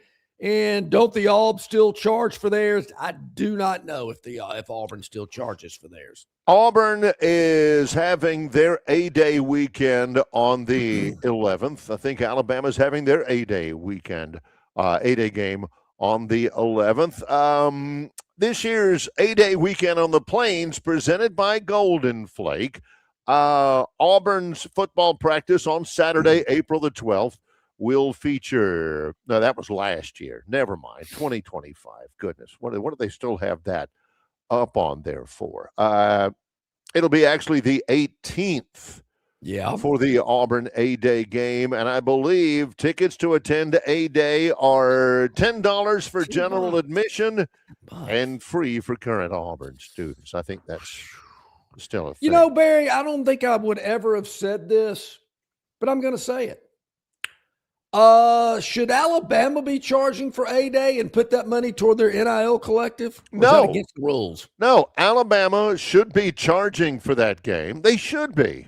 They should be charging for that game and putting it towards the debt that women's rowing is laying on the athletic department. Every little bit helps to try to offset that $3,292,000 layout for women's rowing. The one that's really got me irked though, Barry, it's the women's tennis. I mean, I hate to I've got a history. How many women are on the tennis team? Yeah. And I have a history of railing against women's tennis, and it cost me dearly out at Lagoon Park years ago. Thank you, Tiffany Thompson, for a memory that will live on in eternity. But to have $1,245,000 worth of expenses and you're only bringing in $206,000, not good. Not good. I mean, what you need to have? Get you a can of tennis balls. Get you a couple of rackets, some tennis shoes. Play Huntingdon. Play Faulkner. Play Stillman. Play Talladega, whatever you got to do just to get a schedule together. Yeah, sure. If it was up to John, they would have the A-Day at Alabama. They charge $10 like Auburn does. 20. You walk into 20. You walk into Bryant-Denny Stadium full of hope. This is the year DeBoer turns it around. You're feeling good about things, and you look over there as you enter Bryant-Denny Stadium. You look over to the right, and there's 2 plastic banquet tables set up, women's tennis team members. They've got Rice Krispie treats there. Yeah. They've got those cookies with the sprinkles that I like. They're all wrapped up in cellophane. They've got little ribbons with the cursive A on it that they've got those tied up with. Hello, sir. May I interest you, Barry, in a couple of snickerdoodles? Seen something like that. I've seen Pat Murphy and the softball team and outside the gates at Bryant-Denny before a game doing something. I just noticed them. I didn't really see what they were doing. So I like that idea, but didn't even break stride. Didn't even break stride. No. But I'm wondering, Barry, just trying to, in my head, thinking, how does the women's tennis team have $1,245,452 worth of expenses? Okay. Paying the coach, paying the assistant coach. Okay. Maybe that's a total of $200,000. If it's more than that, it's a waste. Their equipment's free. I mean, Nike's giving them all their equipment and apparel. Travel, food. Well, just to give you some perspective, and we got to go to break in a moment because I cannot wait to get to the Phantoms Daily, dog. Alabama women's tennis right now is 6-0. Whoa. 6-0 so far. Okay, I mean, who have they played? Go ahead. Hang on, not 6, but coming up tomorrow, they are playing in what they call an MTE, a multi-team event. Yep. In Minneapolis, Minnesota. They're playing Colorado tomorrow at 3 in women's tennis, and they're playing Minnesota in Minneapolis at 11 o'clock Saturday morning. I take it these matches are indoors because it's 10 degrees in Minneapolis. Yeah, they've got an indoor facility, like that. Then they go to the SEC schedule after that. So, in the fall schedule, they had a tournament in. Well, they didn't play very much in Tuscaloosa. Did they bust to Minneapolis? I doubt it. They do not. So they fly up there to Minneapolis. That ain't cheap, particularly for a program that was in the red over $1 million. But hey, you know what? We'll fly up there anyway. What the heck? Yeah. So, last week, last Saturday, they hosted UAB. That's what John's talking about. There you go. A few that of those. Might have cost what? Fuel about $50-$60. Yeah, you got to have Powerade, for them on the sidelines and stuff. UAB and that whole thing might have cost less than $500. Well, the thing that worries me is that they beat UAB. The Alabama women's tennis team beat the UAB women's tennis team 5-1. John wants to find out who that one was and kick her off the team. Well, I will say this, Barry, UAB player. I don't know the year, but I believe I'm correct in saying the Lady Tide women's doubles team won the national championship a couple of years ago. Yes. Yes. So at least they got that going for them. I can't get on them too bad. Right. Now, John, diving, volleyball, soccer, don't know. And despite John's constant haranguing on the subject, no, the women's doubles tennis team at Alabama that won the national championship were not named Betty and little Susie, because he brings them up all the time. The fictitious Alabama women's athletes that he always rails against for siphoning money away from the Alabama football program. I mean, here's a sport, Barry, men's and women's track and field. There's a lot of equipment that's involved in track and field. Hurdles, javelins, pole vaults, padding for the pits. You ever seen those women on the hammer throws? Yeah, hammer throw. I think they got two different kinds of hammers. One a women's hammer, one a men's hammer. They got to tote those along there. The discuses, the shot puts, and all that kind of stuff. Those two programs combined are losing more than $6 million. Steve Austin was built for that much money. By himself 50 years ago, According to John, track and field is something that you let Terry Grant do during the offseason to stay in shape. Let's get John Hanna out there and get him to throw the javelin. Barry, when I was in junior high and high school, every offensive and defensive lineman wrestled, whether they wanted to or not. Yeah.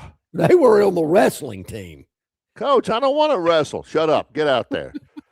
Coming up, it's the Gurn Jr. Victoryland 777 topic wheel and Bart Heisch in just a moment as well. Yep. We're going to squeeze in the Phantom's Daily Dog next with Longshore and McKnight in association with Yellowhammer News, presented by Bud Light. Phoenix Physical Therapy is ready to help patients recover, recharge, and rise. They develop a customized therapy plan for each patient to get them back to enjoying their favorite activities. Their experienced team is committed to providing exceptional care in a professional environment. Whether you're looking to prevent or treat an injury, recover from a recent illness, or recuperate from surgery, schedule an appointment with our clinic and take advantage of our physical therapy, athletic training, workers' comp, and employer solutions service. Experience elevated physical therapy today. Call Phoenix Physical Therapy at 239-9316. That's 239-9316. Jim Massey's Cleaners and Laundry is an Alabama-based, family-owned and operated business that specializes in dry cleaning and laundry serving the river region since 1941. There are 12 convenient locations across the river region. Find one close to you or call 481-1911 for free pickup and delivery. For 83 years, Central Alabama has trusted Jim Massey's Cleaners and Laundry. You should too.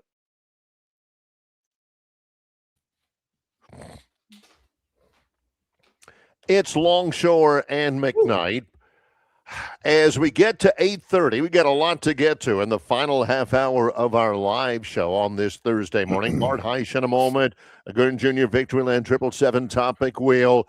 I better be on the team bus from San Marcos, where I am right now, heading to Hattiesburg in exactly 1 hour. So we got to get to it here. We got a long way to go and a short time to get there. Let's start with the Phantom's Daily Dog. Barry, I just, no sugarcoating here. It's been a tough start of the week for the Phantom's Daily Dog. But, we press on. Look, we know going into this, things like this could happen. You go through little spurts. Don't want it, but it does happen. So last night, we took the 7.5 with the home team and the Ole Miss Rebels. Quite frankly, in that first half, we're thinking, okay, we can hang around, get this under the number. And why not? At halftime, it was a 2-point game in Oxford. You're thinking, okay, I see you. All right.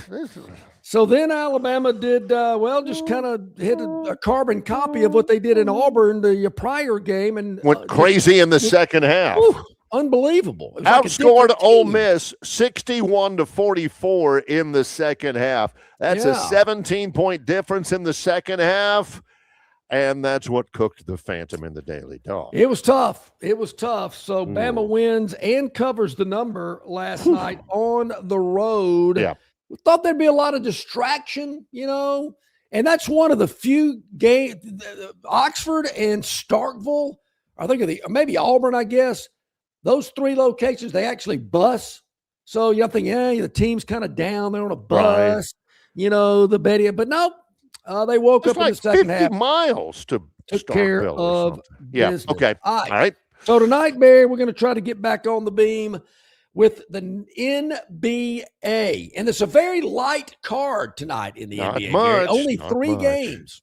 Only 3 games tonight. Yep. In Salt Lake City, in Oklahoma City, and in Los Angeles. Well, Barry, we're going to Salt Lake City, Utah, where the Jazz are hosting the Portland Trailblazers in a Western Conference tilt tonight. We've gone disingenuous. We go with tilt. I like this one. Who is you? So Portland lost their last game out. They are 26-29 currently in the NBA Western Conference. The Utah Jazz 18-37, and they're tanking big as day lately. Well, but they've won the last 2. They're on a 2-game winning streak. All right, what do you got? I got Portland minus. They're a favorite. Portland minus 7.5 on the road at Utah. So once again, we're going to take the 7.5 at a home team dog, getting 7.5. The Utah Jazz, on a 2-game winning streak, mind you. Yeah. Taking on the Trailblazers of Portland tonight. One of 3 games. Only 3 games tonight in the association. Right. That is the one we're going with. The Phantoms Daily Dog, Utah plus 7.5. I like it. I like it a lot. There you go. That's our Phantoms Daily Dog as we welcome in our hoops guru. Of course, everybody knows that's Bart Heisch. Yep. At Heisch Hoops on social media. Joins us here. I like that. That's that. Awesome. That's on his X account as well about that. That's a thing, right? I mean, that's true. Am I right? I think, yeah, it's one of the coolest experiences of my life. My T-shirt is, and I actually, what's crazy about this, I went to, it was right before COVID. It's like a week before COVID.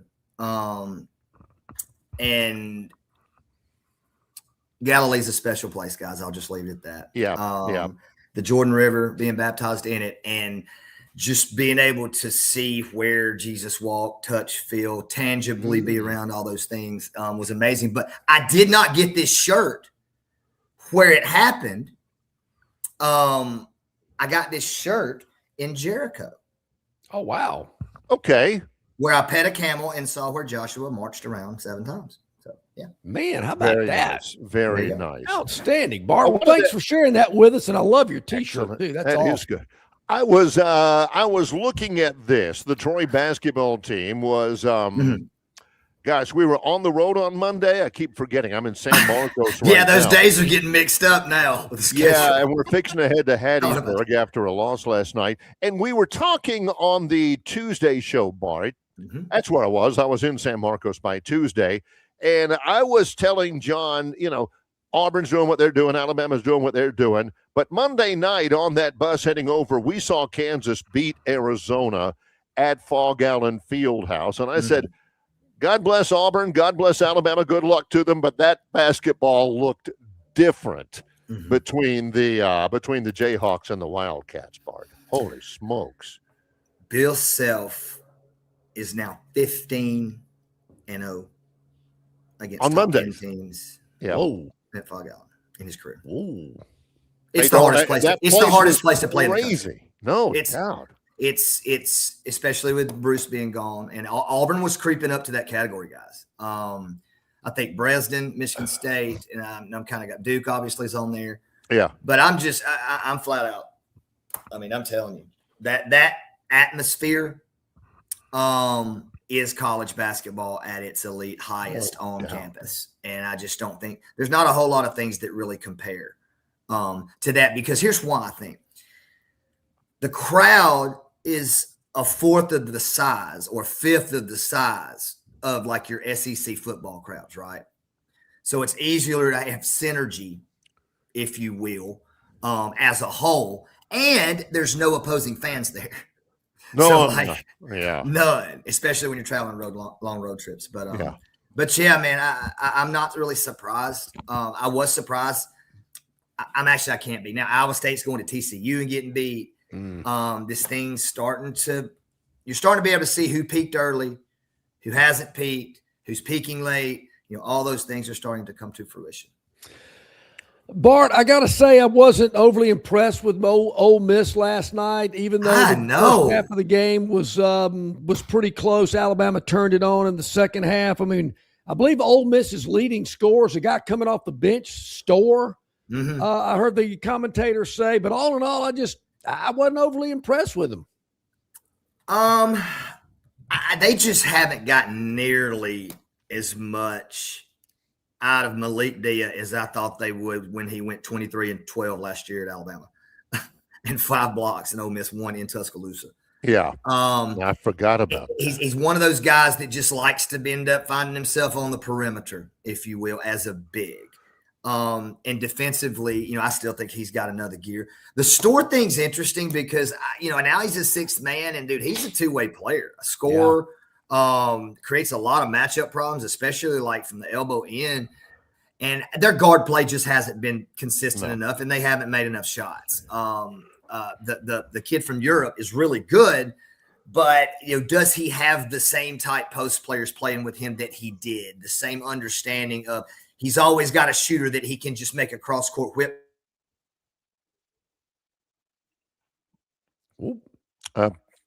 He went. We have an internet lock. Yeah, he froze on the Wi-Fi there. He was talking about, I don't know if you know this player, Barry, Storr, Storr is how his name is pronounced. Yeah. And he comes off the bench. And he's AJ the leading Storr scorer last night. Yeah, he had more minutes than everybody except Klafke last night. He 25 minutes, he takes 17 shots. That's why John respects him. Yeah, well, that's at least. Well, Barry, and I got to tell you, I don't know they've reshuffled the commentators on the SEC network. Yeah. So I don't recognize these guys like I used to. A couple of them I do, but they got a lot of new faces. Yeah. And they were talking toward the end of the game last night, and I caught it. I don't know which one it was because he's a new guy, but he goes, listen, when you get into the game in these type situations late in the game, you're behind big, you're not looking for assist. If you get the ball, shoot it. And I went, whoa, what did I just say? Rewind that. That is awesome. Yeah. You want those minutes? You want those minutes, John? The guy's saying, look, man, if the coach is letting you in the game late and some mop up, you ain't looking to get in the assist category. Guys, I'm sorry I lost you. Barry, you'll appreciate this. I have a setting that on my computer when I start film on Thursdays for the week, and it clicked on and a film came on. And so that was a film in the back. It clicked on and knocked me off. And so I'm sorry if y'all heard a comment. No sweat. Well, here's a piece of film that I wanted to bring up. If you thought Bart was just Mr. Basketball and he's our basketball guru, let's go back in the Wayback Machine if we can. Oh, look at that. Yeah. This guy was not out here to block somebody. No. He's not out or here hit anybody. to give somebody else a chance to shine. This kid was out there. I love the shoulder. Those are God. That's a big jersey you have on there. Okay, John, thank you. Here's the deal. I have gotten destroyed on social media and in my inbox on every social media platform. Yeah. For the pads being it ain't the pads that are so big. Yeah. It's the jersey. Well, yeah. And because it's the arms. Like we're not used to seeing the arms be that long. And but dude, the thing is, if I stood up, that thing was like above my belly. Yeah. Yeah. So it's, it's like a half a raincoat. It's what it's like. And Barry, people thought David Palmer was a great player wearing number 2. Bro, hey, John Longshore, and I was an Auburn fan, and my mother to this day, she does not know this to my knowledge. Yeah. We went to the Auburn-Alabama game at Legion Field. It was his freshman year, whatever year that was, 89, 89, 90, whatever. And when he came in that game and that crowd started yelling deuce. Yeah. I didn't hate Alabama right then. I was like, who is this? And then he got the ball. And his first touch ran a touchdown across the right end right in front of me. And I'm like, I remember that. There were two guys, pun intended. Yeah. Deion Sanders, prime time, and Yeah. David Palmer. I had a poster of David Palmer on the wall. I had the first locker in the locker room and had a poster of an Alabama player as an Auburn fan. Yeah. David Palmer. Now, I had already committed to Mississippi State, so I kind of skirted it a little bit. But I had a picture of him right there. And then I had Deuce across my helmet on my practice helmet. Very Very some nice. other famous collegiate football player wearing number 2. Cam Newton. But I that would have was worn way his too, after. but and he broke my heart after. later on It's December been a 18th. minute since I've had a Cam reference. I was due. Yeah, he was itching there. Bart, Yeah. now that we know the end of the story, now that we know how the Charles Bediako case ended, was from Alabama's perspective, was it all worth it? If rules are changed, that's where Nate's going with this. He's going after equal level playing field. Now, what was his motive here? Was it to make his team better and get him to a Final Four? Yes. Okay. Number 1, period. Forget it. Yes. Does it help the kid? Does it not? Yeah. Okay. The kid makes the decision. I don't have a problem with what Alabama did here, and a lot of people disagree with me on that because I think it's a forward-looking deal. Like Chris Beard disagrees with Nate Oates And you saw some of his comments before the game on some podcast about how he felt like it's not the same thing with the European players playing leagues and play. But yet Chris Beard writes a nice note to Bediako, and so he understands the process. I think the coaches as a whole all want something that's equal across the board, there's not no doubt. state to state, not because it's like, sometimes, guys, things just aren't as bad as you think they are. And there's a lot of things in our sports lives right now that we're having to experience with that. Bart, until the NCAA gets their act together and tightens up some of these loopholes, if you will, what's to stop another coach out there in another part of the country that thinks he can get this in front of a judge that might see it his way? I mean, is this over?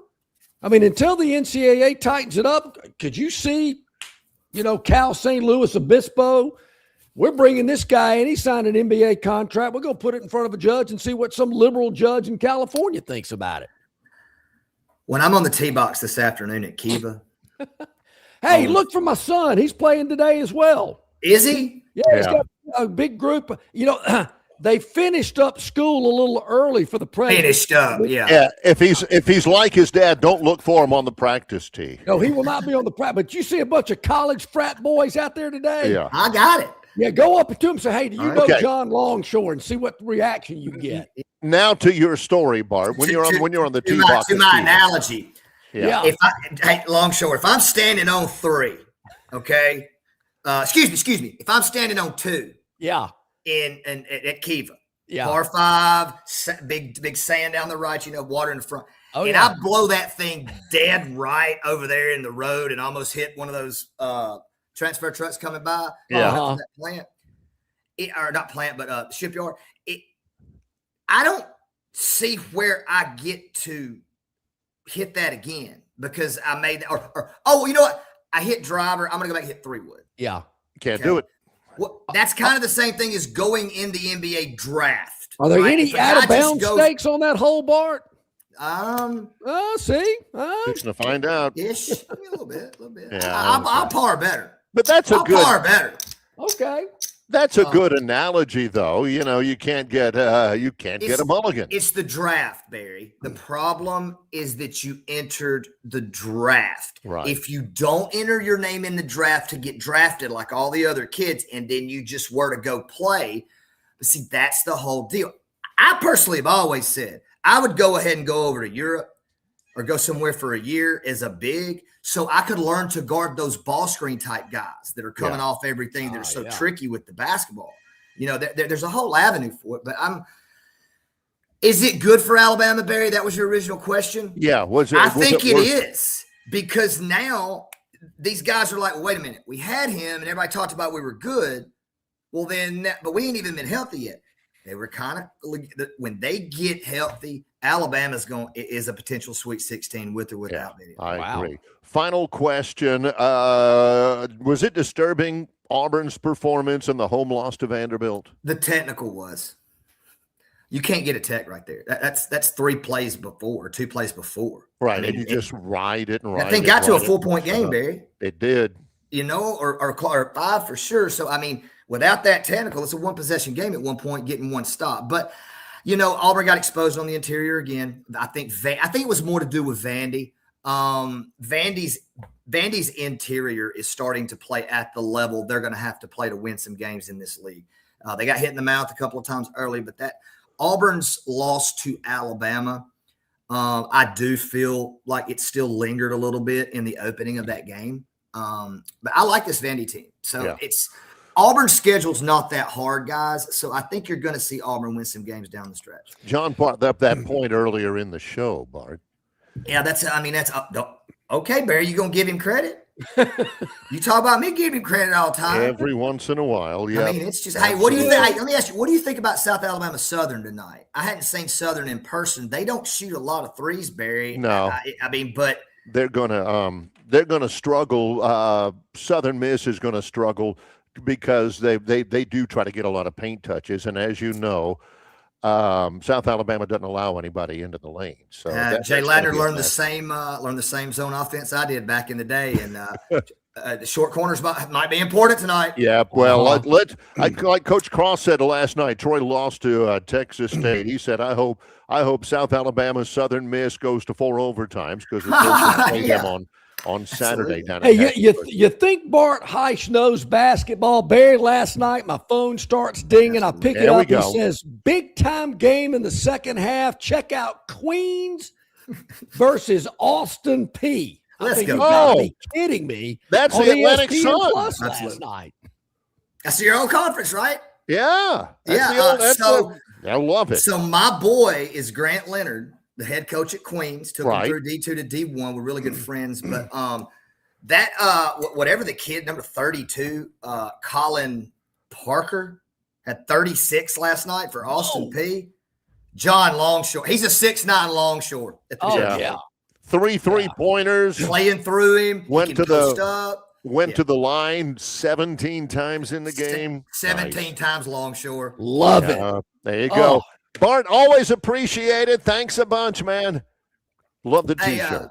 Check out the original mugshots in Hattiesburg while you're there, Barry. Hey, and how do we follow you? Heights Hoops 22? It's Heights Hoops on Twitter is the handle, but it's at BHYCHE22 on Twitter and at BHYCHE _22 on Instagram. All right. If you see those frat boys today, tell them to behave. And if they're drinking Natty Lights, tell them to put them in the trash can. Well, if they're getting Natty Lights, I'm going to get me 2 of them. There you go. Appreciate you, Bart. Thank you, man. Take care. But coming up, it's the Gurn Jr. Victoryland 777 Topic Wheel. It's Longshore and McKnight in association with Yellowhammer News, presented by Bud Light. Ram Truck Month is here at Stivers, Alabama's #1 volume CDJR dealer. New Rams, 19 grand off or 0% for 6 years, and heavy duties, 14 grand off. Backed by Ram's 10-year, 100,000-mile limited warranty. Only at Stivers Chrysler Dodge Jeep Ram. The President's Day sales event is on at Stivers, Alabama's #1 volume CDJR dealer. Grand Cherokees under 27 grand or up to 15 grand off. Wranglers 14 grand off and Gladiators 16 grand off. Only at Stivers Chrysler Dodge Jeep Ram. Local banking expertise, the newest innovations and technology, personal attention, genuine hospitality. It's all just part of the Riverbank and Trust difference. They invite you to experience it for yourself. Welcome to banking above and beyond at Riverbank and Trust. Locations throughout the River region, locations throughout the state of Alabama. River Bank and Trust.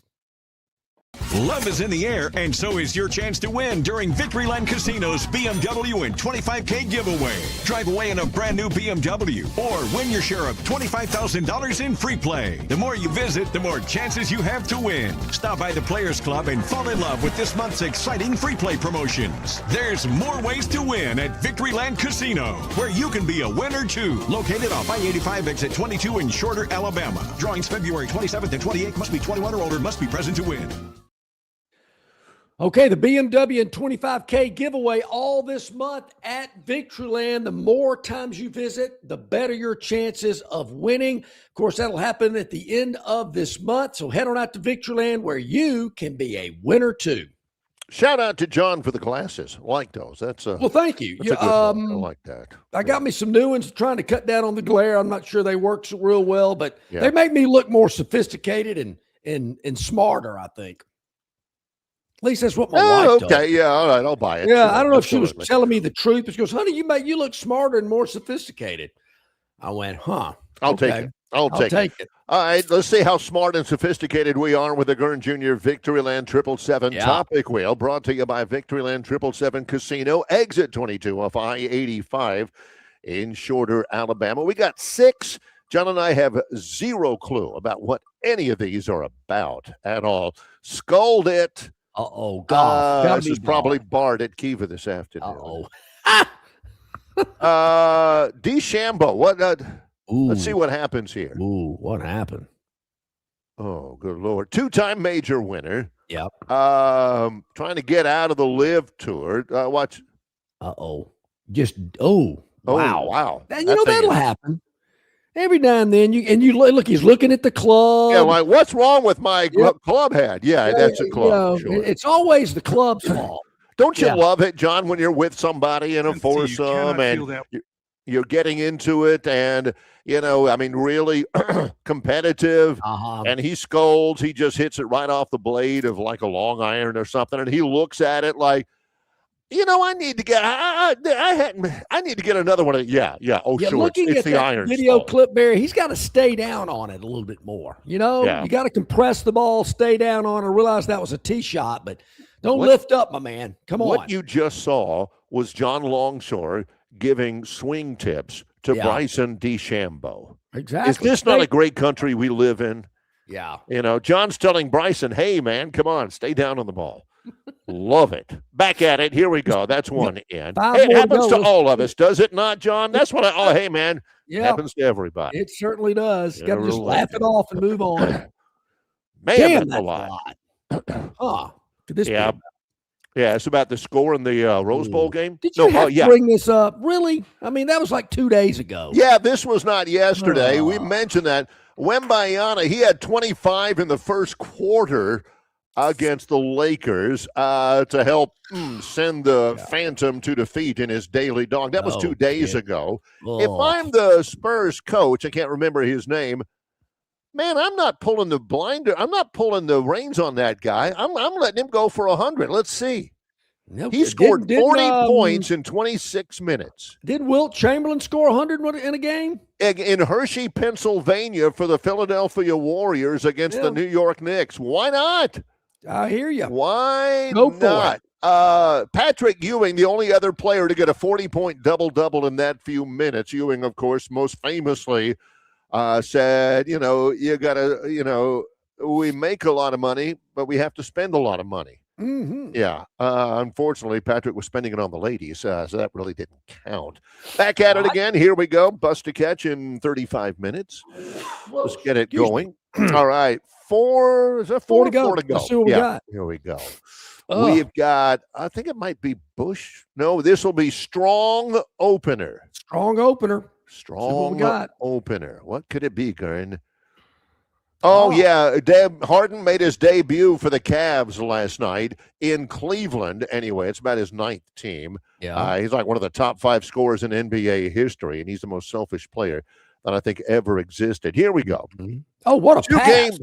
What a pass. 2 games for the Cavaliers. This was his opener in Cleveland. Watch his pass. Look, behind the back. Nicely done. I've actually seen James Harden play in person when he was with the 76ers. He was filling it up from the stands. I mean, the guy can make it from anywhere. Yeah. What else so there you go. All right. Good job with James Harden reference here on the show. Not a big fan of his, but hey. Yeah, how about that beard, though? Man, need to trim that thing up a little bit. That's his signature and all that. I couldn't handle it. I can't handle stuff. Ooh. Now, I've committed a lot of these before. I've committed a few of these in my day. You could put that down if we were in Italy, but yeah. ESPN's Kalen Kaler covering the locker room, fell into Sam Darnold's locker and spilled the beer. Come on. Come on. Man. Ooh, whoa. Bud Light, that's, come on, honey, come on. What are you doing down there? Come on, fell into the locker. Darnold says, hey, Is man. He helping her up? No, he's wiping up the beer. It's awful. That's hilarious. It's awful. Yeah. She's so embarrassed. I'm sure he had clothes sitting in the locker. Mm. And, oh, man, it already. There's nothing worse than that beer-smelled clothing. It's horrible. Darnold's super nice guy. One of those guys. Really good. Helped. He got all his clothes soaked with beer, but, who's going to get that soaked anyway? I tell you, Jim Massey can get that out. I can promise you. Believe me, I know. And they come get it, too. You ain't even got to drop it off. They'll come get it. Get that beer smell out for you. I can promise you. Go to JimMasseyCleaners.com. All right, we got 2 more to go. Let's see what we got. That's excellent live spot insertion there. Nicely done. All right. Iowa Bears. What in Just the more world? animal shots? There's a AAA minor league team called the Iowa Cubs. Okay. Iowa trying to lure the Bears from Chicago. Huh. Introducing a bill into the legislature to fund it. Don't they have bigger problems in Iowa? Like Kirk Barrett's? Yeah, that's no. Yeah, evidently we're using an ad blocker. Can't do that. But there's no way that happens. No, come on. I think they're building a new stadium for the Bears. That ain't happening. Over in Indiana, maybe. Who knows? Yeah. Geez, Iowa. Yeah. Give me a break. Gary, Indiana. I think that's real close to Chicago. Yes, which was Part a of great Chicago song land, in they call Meredith Wilson's Broadway play, The Music Man, later made Oh. famous by Shirley MacLaine and Ron There Howard. you have it. All right, I think we got one more One here. more to go. Got to spin it to Yes. make it official. All right, let's see. Bush time. Head for Is the this mountains. Kyle Busch? Could be. Let's see what we got August here. Busch. Daytona this week. And I have been to Daytona. I saw that on the River Region Straw chat line. Been to a race at Daytona a couple of times. Today are the, what do they call them, the twin 125s or the twin 150s or something Mm-hmm. today. Kyle Busch has raced in the Daytona 500 20 times, and he has not won yet. Team owner Richard Childress says, okay, we got the pole. Here we go. No excuses. Now we got to get this 500, Kyle. No. How many times has the pole sitter won the race? Huh. Have to look that up. So shockingly few. Shockingly for sure. few. Yes. All right, Barry's got to catch a bus. Where are you heading? Hattiesburg? Hattiesburg, Mississippi, with a stop off to practice at Rice University in Houston. We're going to get there. We're leaving at Barry, 9:30. We'll get there at about 10 o'clock tonight. While you're there, why don't you say, hey, you're one of the few football teams that Alabama's never beaten.